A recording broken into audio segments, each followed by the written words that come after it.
Friends, so let's discuss a case-based question. A 50-year-old male patient of hepatic cirrhosis with ascites and pedal edema was treated with furosemide 80 mg twice a day. In addition to bed rest, a suitable dietary advice and vitamin supplementation done. He started passing larger quantity of urine and the ascites or edema started regressing. After a week, he was brought with incoherent talking, drowsiness, tremor and ataxia. The relatives informed her that for the past 2 days he was no longer passing the increased amount of urine as a start of medication, and serum potassium a measurement found a value of this. So here what is the cause of neurological symptoms and diminution of the diuretic response to her furosemide. So that's all about the case.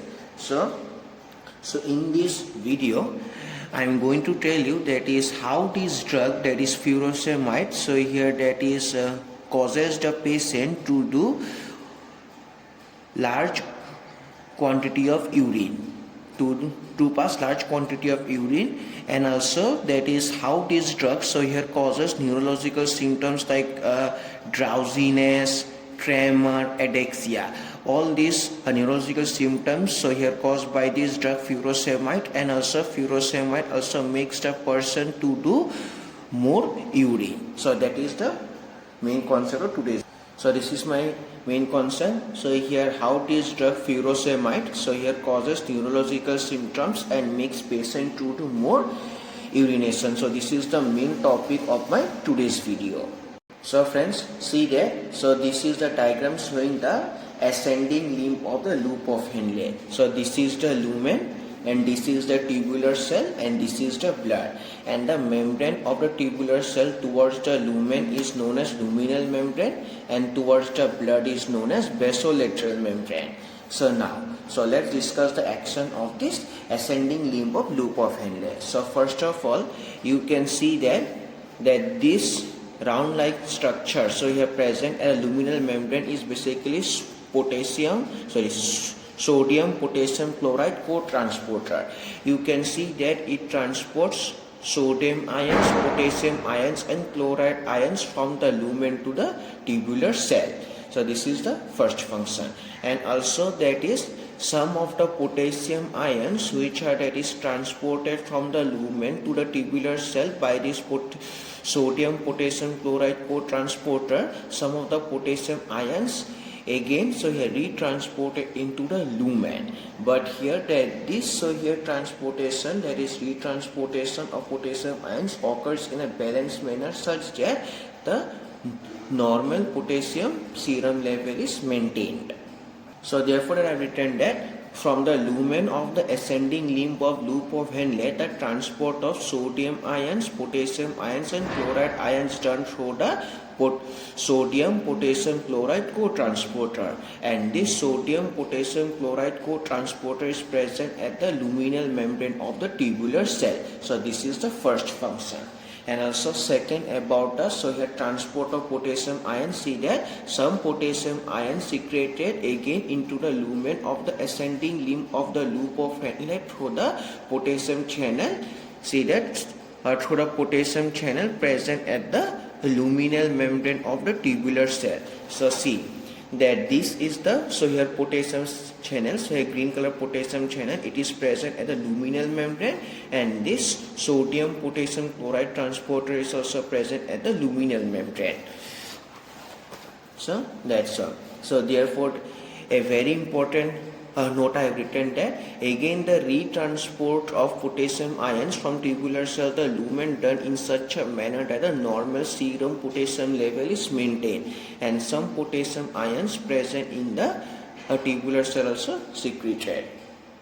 Now see that, so as I have already mentioned, this is a basolateral membrane, and see that in this basolateral membrane sodium potassium ATPase is present, potassium channel is present, and also chloride channel is present.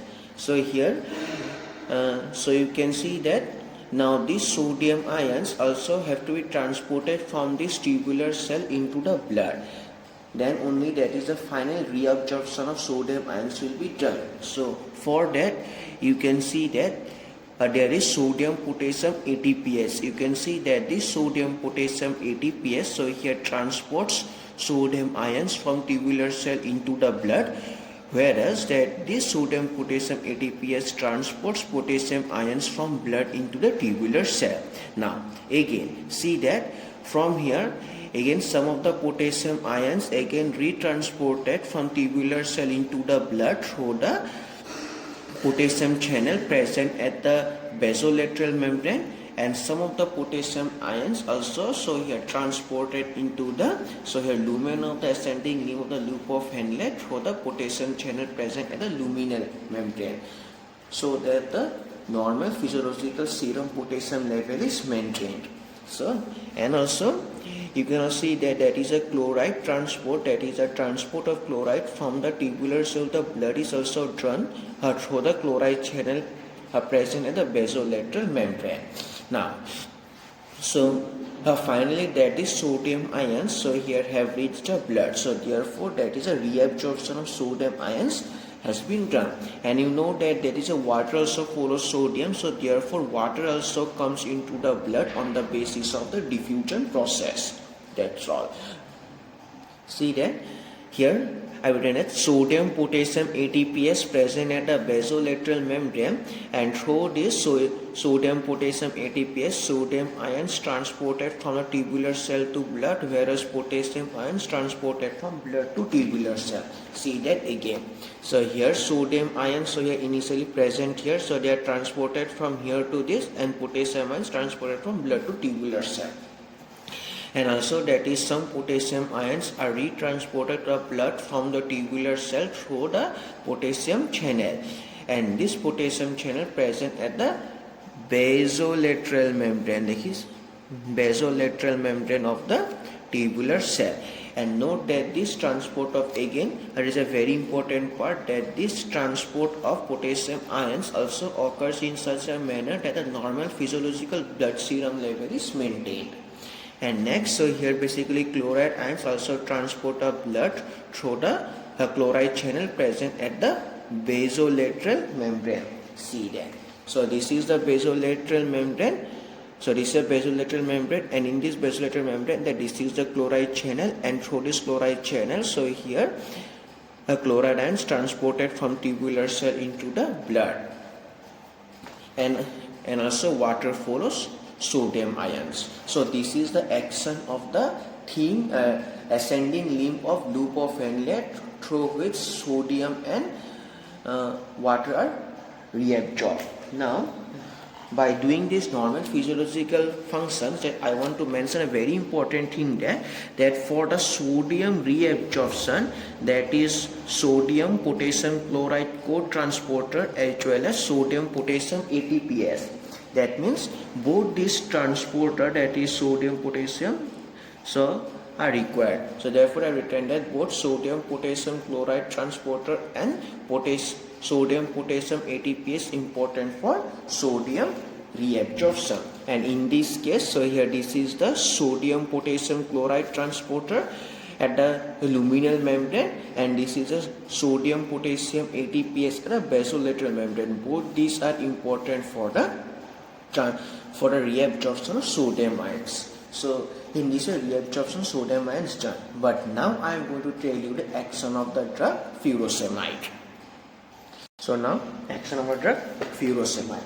So first of all that you should know that so here the drug, so here is transported simply from blood to the lumen through the organic anion co-transporter. So this is a simple, but the action comes. So see that, so here from blood that this drug furosemide has been transported lumen through the organic acid transporter. Now the action comes. Now so here what is that this drug, so here furosemide, it inhibits or here inactivates this sodium potassium ATPase. See that this drug inhibits or inactivates sodium potassium chloride co-transporter. As a result, what happens, that this transport of sodium, potassium and chloride transport will be prevented. See that? So therefore, so here sodium ions, so here potassium ions and chloride ions, they are not reabsorbed, and here and as sodium ions, so here present in the lumen, so therefore in this case water also, so here comes in the lumen. So the main region through which that is a reabsorption of sodium, potassium, chloride transport is prevented because that these drugs, so here furosemide inhibits sodium potassium chloride co-transporter. As a result, reabsorption decreases. So therefore I have written that is furosemide inhibits the sodium potassium chloride co-transporter in a luminal membrane of the ascending limb of the loop of Henle. Now as a result, what happens is that reabsorption of sodium chloride ions decreased. And also, so you can see that in the filtrate, so here concentrations of sodium potassium chloride increases, and due to increase in concentration in the filtrate, water concentration also increases as water follows sodium ions. As I mentioned that, so here that this is the sodium ions, so here in the filtrate, and due to this also that is, see that water also comes in the, so here lumen as the water follows the sodium ions. So therefore that I have written that as water follows sodium ions, and due to more water in the filtrate, so therefore basically urine outflow increases, and as a result, so here diuresis is done. As a result, diuresis is done. So this is the main action of furosemide, that it causes diuresis. So therefore that is furosemide is known as diuretic drug. So now I am going to discuss that is discuss why does the patient, so here basically started passing larger quantity of urine after the use of the drug furosemide. As you have already seen that this, so here drug has diuretic action, so here that it increases urine outflow, and due to this diuretic action of this drug, that is furosemide, it causes or it makes the patient to pass large quantity of urine. So therefore that is the first action I have written there. So this is the main concept. So here that the patient started to pass or started passing larger quantity of urine. So here larger quantity of urine after using the drug furosemide, as this drug has diuretic action, and due to the diuretic action it increases the urine outflow by increasing sodium and water concentrations in the filtrate. Again you can see that. So here in this case, so I am going to highlight, so this is the sodium and this is the water. So it increases the concentration of sodium ions and water in the filtrate, and due to this, so here it causes, so here diuretic action. So here diuretic action. So this is the main reason why does the patient, so here started to pass large quantity of urine. Now I am also going to discuss, you can see that the, so here in patient data edema started regressing. That means the edema problem is going to decrease. Why? So see that, so before this you should know that what is edema. So here that this is the blood and this is the interstitial space. Now here see that, now here what is edema. So here simply you should understand that here accumulation of fluid in this interstitial space is known as edema. So in case of edema, that in the interstitial space, so here edema fluid is present. So this is edema. Now here that is drug causes the rapid mobilization. So here rapid mobilization of this fluid. So this is the rapid mobilization. Rapid mobilization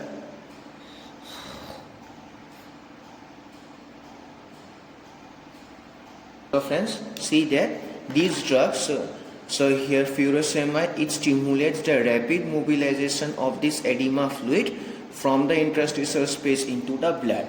As a result, so see that as a result that all the, so here fluid which were initially accumulated in the interstitial space, so here removed, and they are now present in the blood. So in this way that is edema is removed and the treatment of edema is done. So the main cause is that this furosemide causes the rapid mobilization of edema fluid from the interstitial space into the blood. So therefore that the second action, that due to rapid mobilization of edema fluid from interstitial space into the blood, that is the edema started regressing in the patient. So therefore that these are the positive actions, so here done, that the So here hepatic cirrhosis or that is pedal edema. So here started regressing first thing, and also the patient started passing larger quantity of urine. So the first thing discussed. So now I'm going to discuss that is how these drugs so here causes neurological symptoms. That this drug furosemide causes neurological symptoms. So first of all that you should know that so here that what are the neurological symptoms? So here that drowsiness, tremor and ataxia, that these are actually neurological symptoms. So first of all I'm going to tell you that is drowsiness. To know simple, that is the excessive use of this drug. So here furosemide causes hyponatremia, that is decrease in blood sodium level, and as reabsorption of sodium ions prevented, and this is the main reason that due to which drowsiness caused. So here before knowing the further drowsiness cause, you should know a simple term, that is the solute potential or a solvent potential osmosis. See that.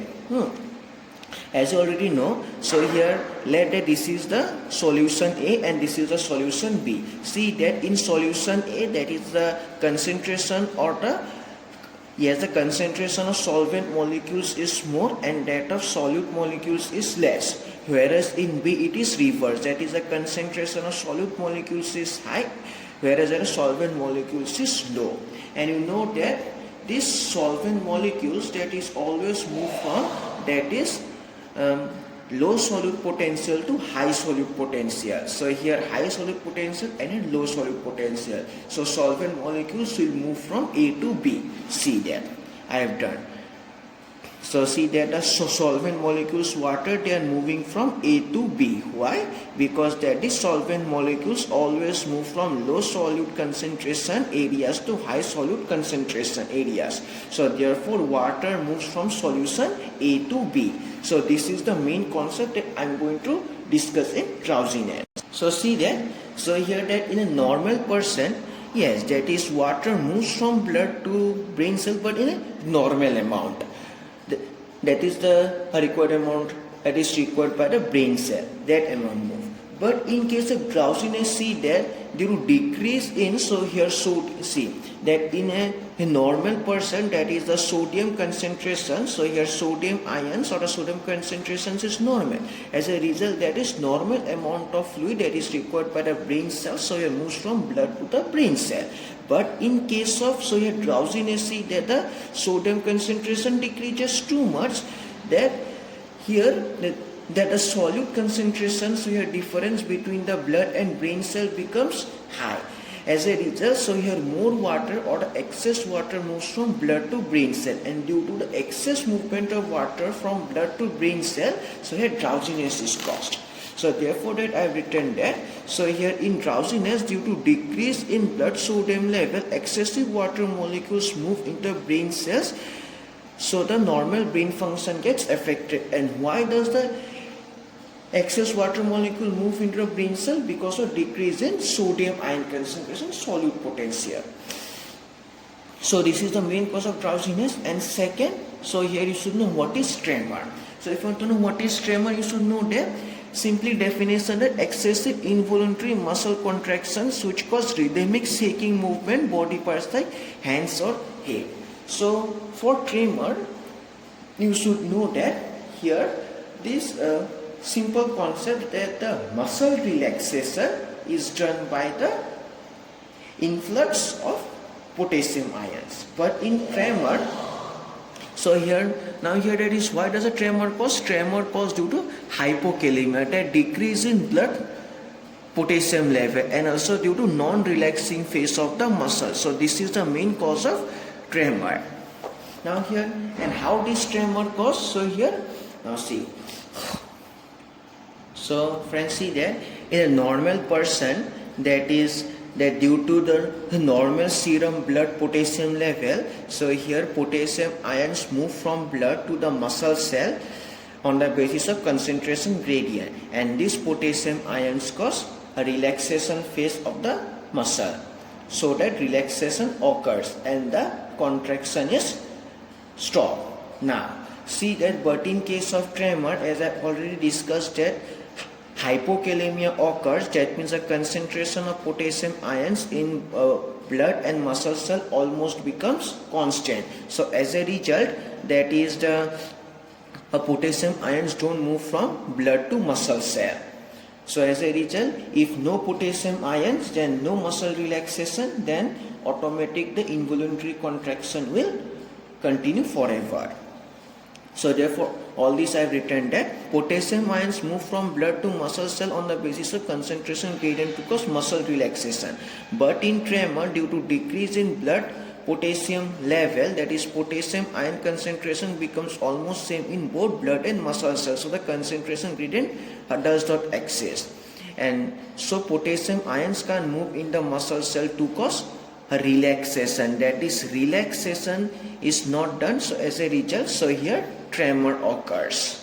So this is the main reason for the cause of tremor. Now here, and that this tremor is also related to ataxia also. Now here, what is ataxia? Simple, that imbalance or poor coordination between muscle and neurons of brain. Now, so before knowing the ataxia, you should know a normal thing, that normally when there is too much muscular contraction, then our brain gives a signal to our muscle for relaxation, and then relaxation is done. Simply that you should know. So this is a normal. But in ataxia, what happens is that the signal comes, but that is the relaxation does not happen. Why relaxation does not happen? Because of hypokalemia, and also that in muscle cell, that due to decrease in, so here that is blood potassium level, that is the entry of potassium ions in the muscle cells, so here does not done. As a result, that is relaxation is not done.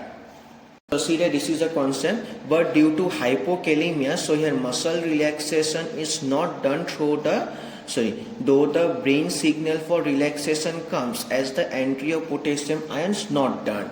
So therefore no proper coordination occurs, so therefore ataxia occurs. So see that, so when excessive muscle contraction happens, then signal goes to the brain, and this brain gives signal to the muscle, and the signal is to stop the relaxation as the excessive muscle contraction has happened. So therefore that in normal situation, that is muscle relaxes. Why? Because proper coordination between the brain and the muscle is happening. But in case of ataxia, muscle does not relax.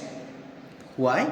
Because the proper coordination between the brain and the muscles is damaged. That's it.